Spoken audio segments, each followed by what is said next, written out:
कहानी है रामपुर गांव की, जहां के मर्द महिलाओं को हमेशा नीचा दिखाने की कोशिश में रहते। अरे अभी तक खाना नहीं आया, क्या मुझे एक और शादी करने की जरूरत है? नहीं जी नहीं, ऐसा मत करना, वरना मैं कहाँ जाऊंगी।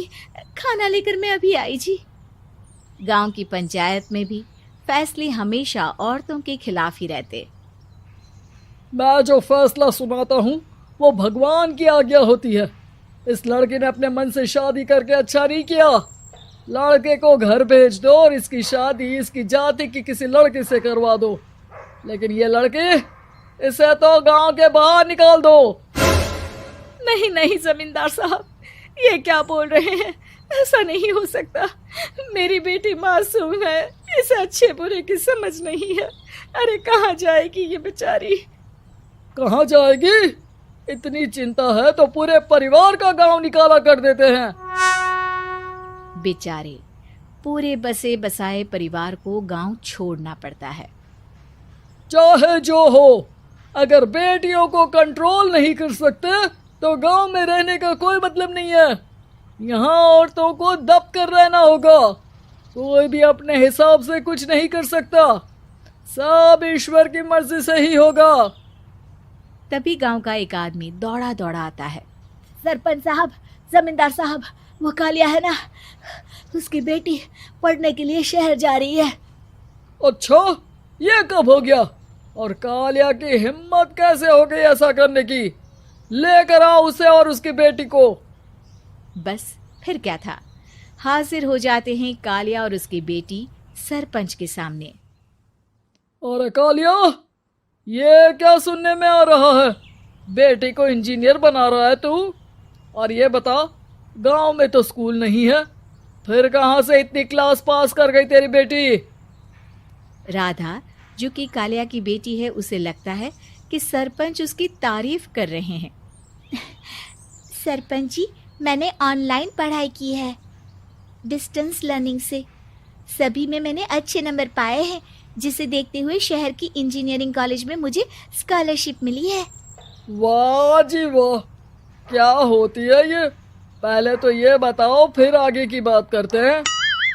पूरा गांव राधा की बात सुन रहा था और राधा बोलती जा रही थी।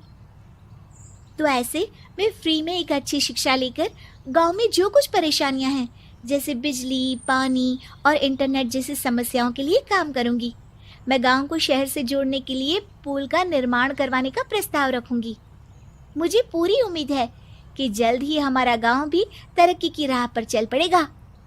राधा की बात सुनकर सारे गांव वाले ताली बजाने लगते हैं। सरपंच को समझ नहीं आता कि वो क्या करे। चुप रह नादान लड़की, गांव के खिलाफ जाने के लिए तुझे गांव से बेदखल कर दिया जाएगा, वो भी पूरे परिवार के साथ। और हाँ, अगर ठीक से गांव में रहना चाहती है तो ये पढ़ाई लिखाई छोड़ दे। हम तेरे लिए गांव का कोई होनहार लड़का देखेंगे। तभी गांव का एक आदमी बोल पड़ता है। अरे नहीं नहीं सरपंच जी, राधा बिटिया जो बता रही है, अगर वैसा हो जाए तो हम लोगों को पैसा कमाने के लिए बाहर नहीं जाना पड़ेगा। हाँ जी, और ना ही कोसों दूर पानी के लिए भटकना पड़ेगा। हमारे बच्चे भी अच्छी पढ़ाई कर सकेंगे और आगे बढ़ेंगे, ना कि हमारी तरह खेती करते बैठेंगे। क्यों गांव वालों, राधा बिटिया का साथ देना चाहिए ना। सरपंच देखता है कि गांव राधा के साथ है तो वो चुप हो जाता है। वो घर आकर अपने सलाहकार से बात करता है, जो बहुत ही चालाक किस्म का इंसान होता है। अरे सरपंच साहब, आपको बहुत ही होशियारी से काम लेना पड़ेगा। एक बार गांव तरक्की कर गया, यहाँ के बालक पढ़ लिए तो कोई ना पूछेगा आपको। और फिर ये जो बेटा और बेटी है ना आपके, इनको भी आम लोगों की तरह ही जीवन जीना होगा। हाँ, लेकिन करे तो क्या करे? वो ना आप मुझ पर छोड़ दीजिए, बस मैं जैसा बोलूं करते जाइए। अगले रोज सुबह जब गांव वाले सोकर उठते हैं तो राधा के घर के बाहर और साथ ही वो लोग जिन्होंने राधा का सपोर्ट किया था, उनके घर के आगे लाल रंग से कल आऊंगी लिखा होता है। कल आऊंगी, यह क्या होता है? अरे यह तो खून से लिखा है, लगता है कोई भूत प्रेत या चुड़ैल का साया है। चलो सरपंच जी के पास चलते हैं। सभी सरपंच के पास जाकर उसे सारी बात बताते हैं। अरे ये तो बड़ी मुश्किल की बात है। चलो, मैं एक बाबा को जानता हूँ, उन्हें बुला लेता हूँ। सरपंच बाबा को लेकर गांव के घर के बाहर जाता है।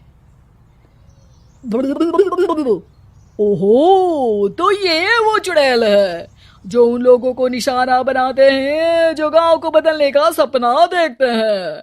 वो गांव को ऐसे ही संपन्न देखना चाहती है। वो नहीं चाहती कि कोई बाहरी यहाँ का कायाकल्प करे। क्या तुम लोगों में से किसी ने गांव को बदलने की सोच रखी है? तभी राधा की माँ रोते रोते आती है। मेरी राधा घर से गायब हो गई है। अरे कोई तो बचाओ, मेरी बच्ची कहाँ गई?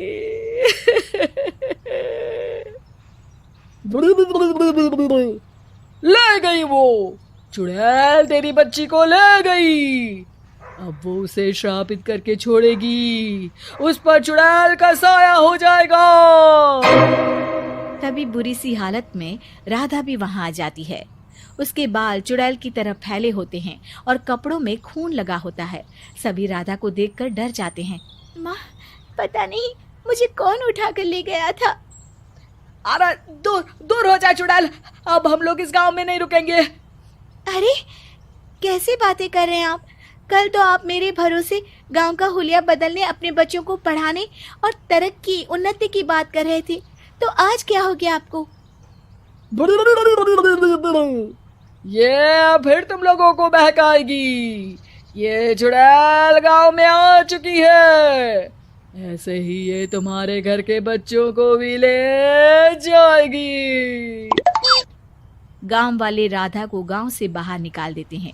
उसके माँ बाप रोते रहते हैं, लेकिन गांव वाले नहीं मानते। मैं भी अपनी बहन के साथ गांव के बाहर रहूंगा, लेकिन वो पढ़ाई नहीं छोड़ेगी। वहीं सरपंच के घर पर सलाहकार कहता है।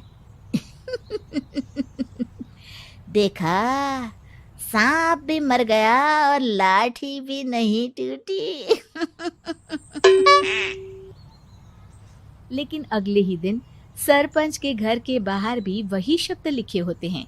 और फिर सरपंच की बीवी कहती है, हमारी बेटी को किसी ने अगवा कर लिया है।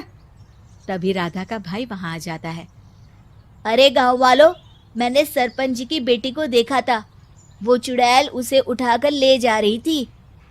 अरे क्या मजाक कर रहे हो? नहीं नहीं सरपंच जी, आप नहीं जानते। वो चुड़ैल अब आपकी बेटी में आ जाएगी, जैसे राधा के अंदर आ गई थी। तभी सरपंच की बेटी वैसी ही हालत में वहां आती है जैसे राधा आई थी। पापा, पता नहीं कैसे मैं गायब हो गई थी। चुड़ैल, इसके अंदर भी चुड़ैल का साया है, मारो इसे। अरे नहीं नहीं, इसे भी राधा के पास गांव के बाहर ही भेज दो। अरे चुप रहो, मेरी बेटी कहीं नहीं जाएगी और चुड़ैल वुड़ैल कुछ नहीं होता है। अरे कैसे बात कर रहे हो सरपंच जी? आप तो बोल रहे थे कि आपका फैसला भगवान का ज्ञान होता है, तो अपने पर बात आई तो अब आप ऐसे बोल रहे हैं। अरे ना ना ना, आपको अपनी बेटी को त्यागना ही होगा।